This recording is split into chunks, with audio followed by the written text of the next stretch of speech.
ঈদ মানেই খুশি আর আনন্দ, তাই উৎসবের দিনে রান্নায় চাই ভরপুর স্বাদ, আর খাবারের স্বাদ বাড়াতে প্রয়োজন হরেক রকম মশলার। উৎসব বলে কথা, তাই কোরবানির ঈদকে সামনে রেখে মশলার বাজারেও লেগেছে কোরবানির হাওয়া। মানে দামে এসেছে পরিবর্তন, যে পার্থক্য মুদি দোকান আর সুপার শপে স্পষ্ট। এক্ষেত্রে পাইকারি বাজারে বাড়তি দাম ততটা টের না পাওয়া গেলেও কপালে ঘাম জমার জোগাড় খুচরা মশলা কিনতে গেলে।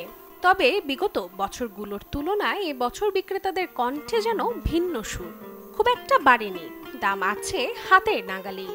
তো গত বছর চাইতে এবছর একটু চাহিদাটা মনে হয় কম, এরকম মনে হচ্ছে। আর যেহেতু এখন বর্তমান ময় মশলা বাজারের মধ্যে তেমন একটা কেন ভাড়ে নাই, যেমন আপনার এলাচি গত বছর চাইতে একটু বেশি, শুধু এলাচির দামটাই, আর তাছাড়া সব এভারেজ নর্মালি আছে। মশলার দাম আসলে আজ হয়তো আরও 1.5-2 বছর আগে যে দামগুলো বেড়েছে তার পরিপ্রেক্ষিতে ওইভাবে কোনো কম নেই। যেমন 1 কেজি লবঙ্গ ছিল 500-600 টাকা, ওইটা হয়েছে হইলো 1350-1400 টাকা। এটা এখন আসে হইলো আপনার হইলো 1300-1320 টাকা। তো এতে 200-100 টাকা 300 টাকা কেজিতে কমছে, এতে দাম এত, এটা খুচরা কাস্টমার গায়ে লাগে না। কিন্তু বাথরুম যাতা ওডোনিল নাই। আজই ওডোনিল। সুবাসিত ঘরে স্ট্যাটাস বাড়ে। এদিকে সুপার শপের চিত্র যেন খানিকটা ভিন্ন। পণ্যের দাম খানিকটা বেশি হলেও ভিড় কিন্তু এখানেই বেশি।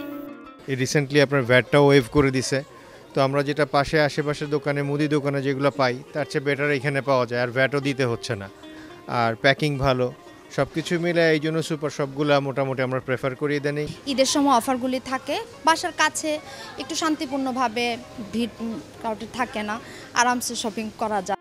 চাহিদা বাড়লেও মশলার বাজার এবার অনেকটাই স্থিতিশীল, যা কিছুটা হলেও স্বস্তি দিচ্ছে ভোক্তাদের। আর তাই ঈদের আমেজে বাজার যেমন সরগম, তেমনি প্রতিযোগিতা বেড়েছে বিক্রেতাদের মধ্যেও।